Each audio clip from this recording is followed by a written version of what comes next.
Você acha que o mundo hoje já tem bicho estranho, aranha gigante, peixe esquisito, inseto que parece alienígena? Então se prepara, porque o período carbonífero simplesmente ignorou qualquer limite. Sério, parece que a natureza estava testando ideia aleatória para ver no que dava. O carbonífero aconteceu há mais ou menos 300 milhões de anos, muito antes dos dinossauros aparecerem. E o planeta naquela época era completamente diferente. O ar tinha muito mais oxigênio do que hoje, as florestas eram gigantescas, úmidas, abafadas, praticamente um modo hard da natureza. E esse excesso de oxigênio teve um efeito curioso. Vários animais começaram a crescer num nível absurdo. Insetos viraram monstros, escorpiões ficaram do tamanho de cachorro e alguns bichos pareciam mistura de 5 animais diferentes. Então hoje você vai conhecer os animais mais bizarros desse período.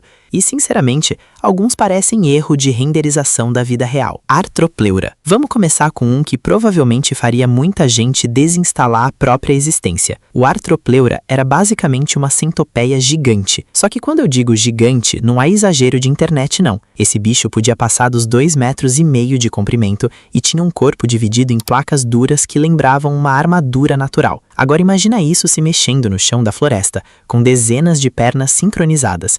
É aquele tipo de coisa que não importa se é inofensivo ou não, você não quer ver isso do seu lado. E o mais curioso é que, apesar da aparência de predador absoluto, estudos indicam que ele provavelmente era herbívoro, se alimentando de plantas em decomposição e folhas do chão. Ou seja, ele era basicamente um aspirador biológico gigante andando pela floresta, mas ainda assim o visual dele não ajuda em nada. E tem mais, esse tamanho absurdo só foi possível por causa do nível altíssimo de oxigênio da época, que permitia que artrópodes crescessem muito mais do que hoje. Se ele existisse agora, provavelmente seria impossível atingir esse tamanho. Megameura. Agora imagina uma libélula. Normal, beleza. Agora imagina ela com o tamanho de um falcão pequeno. Essa é a meganeura, um dos maiores insetos voadores que já existiram na Terra. A envergadura podia chegar perto de 70 centímetros, o que é simplesmente absurdo para um inseto. E não era só tamanho por ser grande, ela era uma caçadora eficiente.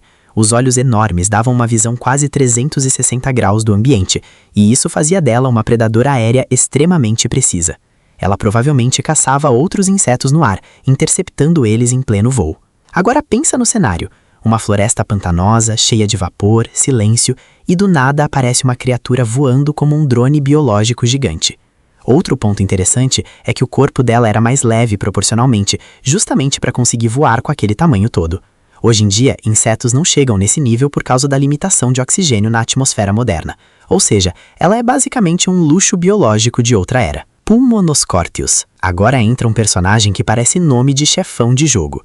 O Pulmonoscorpius era um escorpião gigante que podia chegar perto de 70 centímetros de comprimento. E diferente dos escorpiões pequenos que a gente conhece hoje, esse aqui tinha um corpo muito mais robusto e uma cauda proporcionalmente enorme com um ferrão bem desenvolvido.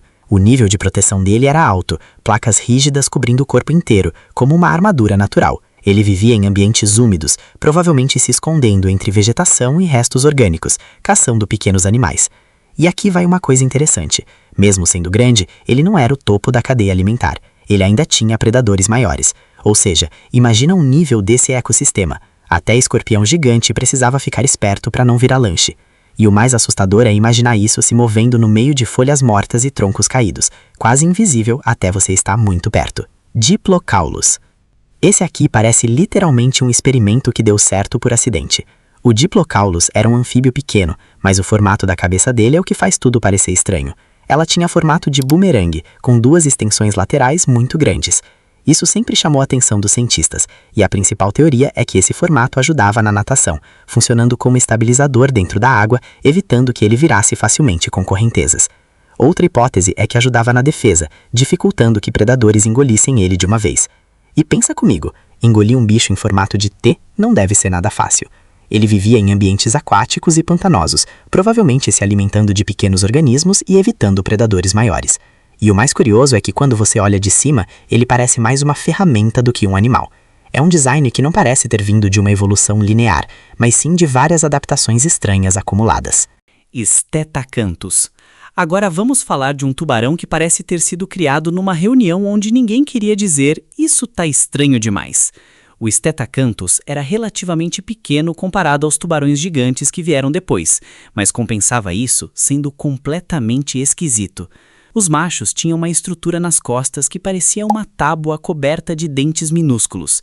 Sim, dentes. É como se alguém colasse uma escova gigante nas costas do tubarão. Até hoje, os cientistas discutem qual era a função daquilo. Pode ter sido usado para impressionar fêmeas, intimidar rivais ou ajudar em disputas. E, sinceramente, funciona.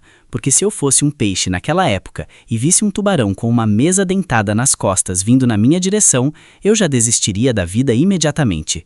Outra coisa interessante é que ele viveu numa época em que os oceanos eram muito diferentes dos atuais. Existiam vários peixes blindados, criaturas estranhas e predadores experimentais surgindo o tempo todo. O Stetacanthus parece justamente uma dessas experiências bizarras da natureza. Edestos. Esse aqui facilmente entra no top criaturas mais amaldiçoadas da pré-história.